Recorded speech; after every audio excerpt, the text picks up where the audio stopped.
नमस्कार दोस्तों। आंदोलन, अधिकार और अभिव्यक्ति की आजादी, ये तीन ऐसे शब्द हैं जिनकी आड़ में आजकल देश के खिलाफ और बहुसंख्यक समाज की आस्था के खिलाफ एक बहुत बड़ा और खतरनाक एजेंडा चलाया जा रहा है। पिछले कुछ दिनों से जंतर मंतर पर छात्रों के नाम पर कॉकरोच जनता पार्टी यानी सीजेपी का एक तथाकथित प्रोटेस्ट चल रहा है।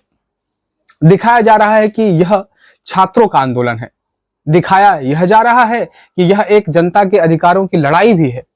लेकिन जब आप इस प्रोटेस्ट की गहराई में जाएंगे तो आपको वहां छात्र नहीं बल्कि देश के जाने माने टुकड़े टुकड़े गैंग और एंटी हिंदू, एंटी नेशनल मानसिकता वाले चेहरे घूमते नजर आएंगे।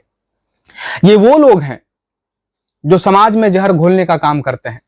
और आज इसी एंटी हिंदू मानसिकता वाले चेहरों में से एक ऐसे चेहरे का कच्चा चिट्ठा मैं आपके सामने खोलने जा रहा हूं, जिसने कॉमेडी के नाम पर, स्टैंड अप के नाम पर हमारे हिंदू देवी देवताओं का, हमारी आस्था का और हमारे संतों का अपमान करना और अपना पेशा बना लिया है। जी हां, मैं बात कर रहा हूं तथाकथित stand up comedian Kunal Kamra की। आज हम इस व्यक्ति की पूरी कुंडली, इसकी पूरी जीवनी और इसके ऊपर दर्ज मुकदमों का वो सच आपके सामने रखेंगे जिसे देख करके आपका खून खौल उठेगा।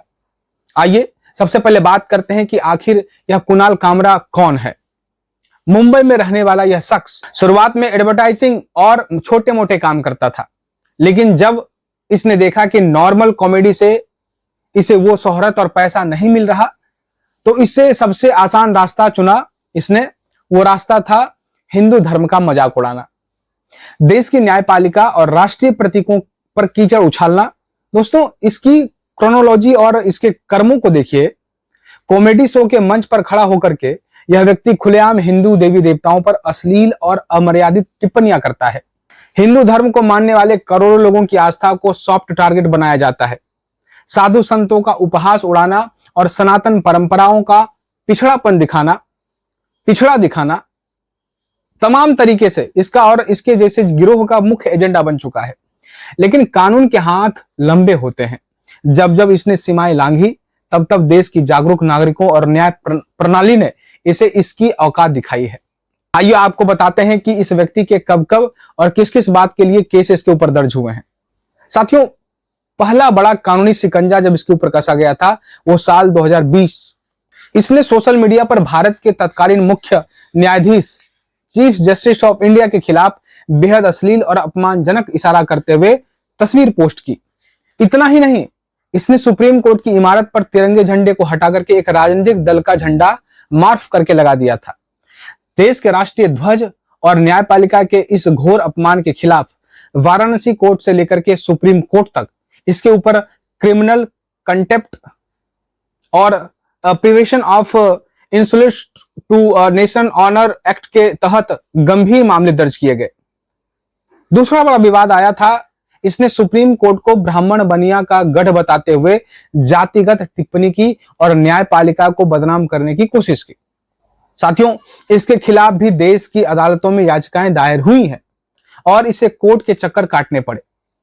लेकिन इसकी ढिठाई देखिए, अदालत में भी इसने माफी मांगने से इनकार कर दिया और बेशर्मी से कहा कि यह तो सिर्फ मजाक था। मैं पूछना चाहता हूं, क्या देश के राष्ट्रीय ध्वज का अपमान करना मजाक होता है? क्या हमारी न्यायपालिका को गाली देना मजाक है? क्या हिंदू देवी देवताओं पर फूहड़ टिप्पणियां करना मजाक है? तीसरा और हालिया कानूनी हंटर इसके ऊपर चला है। इसके ऊपर सिर्फ दिल्ली या वाराणसी में नहीं बल्कि महाराष्ट्र में भी अलग अलग पुलिस स्टेशनों में गंभीर एफआईआर दर्ज हुई है। अभी हाल में महाराष्ट्र के मुख्यमंत्री एकनाथ शिंदे और अन्य नेताओं के खिलाफ अभद्र, अमर्यादित और अपमानजनक भाषा का इसने इस्तेमाल करने का, मतलब उनके ऊपर इस्तेमाल करने का आरोप इसके ऊपर लगा। इसके खिलाफ 3 अलग अलग एफआईआर दर्ज की गई है, जिन्हें बाद में मुंबई की खार पुलिस स्टेशन में ट्रांसफर कर दिया गया। कानून के डर से यह व्यक्ति कोर्ट की शरण में गया, जहां इसे पुलिस जांच में सहयोग करने की सख्त हिदायत दी गई। अब जरा कड़ियों को जोड़कर देखिएगा दोस्तों। एक तरफ यह कुणाल कामरा जैसे लोग हैं जो कोर्ट कचहरी के चक्कर काट रहे हैं, जिनके सोच को देश की जनता और सामाजिक संगठन इनके हिंदू विरोधी बयानों के कारण रद्द करवा देते हैं। इनके शो कहीं हो नहीं पाते हैं। तो ये क्या रास्ता निकालता है? ये रास्ता निकालता है जंतर मंतर जैसे फेक प्रोटेस्ट का। जब इन्हें अपनी कला के नाम पर अपनी नफरत फैलाने की जगह नहीं मिलती है तो ये छात्रों के कंधों पर बंदूक रख करके, वैसे तो सीजेपी छात्रों का मतलब एक तरीके से प्रोटेस्ट नहीं हो रहा, फेक प्रोटेस्ट है। सीजीपी जैसे संगठनों के मंच पर पहुंच जाता है, वहां इन्हें बाकायदा माइक दिया जाता है, मंच दिया जाता है और प्रोटेस्ट के नाम पर एक बार फिर देश और सनातन धर्म के खिलाफ जहर उगलने का मौका इसको दिया जाता है।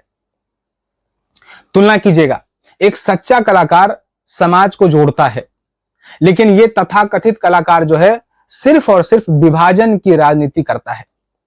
इसका एजेंडा साफ है, हिंदू भावनाओं को आहत करो, सुर्खियों में बने रहो और विदेशी ताकतों व देश विरोधी ताकतों से सहानुभूति बटोर करके अपनी दुकान चलाते रहो। लेकिन हम इस देश के सनातनी और इस देश के जागरूक नागरिक होने के नाते अब इनके इस दोहरे खेल को पूरी तरीके से समझ चुके हैं। हम अभिव्यक्ति की आजादी का सम्मान करते हैं, लेकिन आजादी के नाम पर अपने आराध्य देवों का अपमान और अपने देश के राष्ट्रीय प्रतीकों का अनादर कदापि बर्दाश्त नहीं करेंगे। आज मैं इस वीडियो के माध्यम से सीजीपी के आकाओं और कुणाल कामरा जैसे एजेंडाधारियों से कहना चाहता हूं कि तुम्हारी नफरत की दुकान का शटर अब देश की जनता ने हमेशा के लिए गिरा दिया है। जितने चाहे फेक प्रोटेस्ट कर लो, जितने चाहे नफरती चेहरे मंचों पर इकट्ठा कर लो, जीत हमेशा सत्य और सनातन की ही होगी। दोस्तों, अगर आपको भी लगता है कि कॉमेडी के नाम पर हिंदू आस्था के साथ खिलवाड़ बंद होना चाहिए और जंतर मंतर के इस फेक प्रोटेस्ट का सच सबके सामने आना चाहिए, तो इस वीडियो को ज्यादा से ज्यादा शेयर कीजिए। अपनी राय कमेंट बॉक्स में जरूर लिखिएगा। जय हिंद, वंदे मातरम।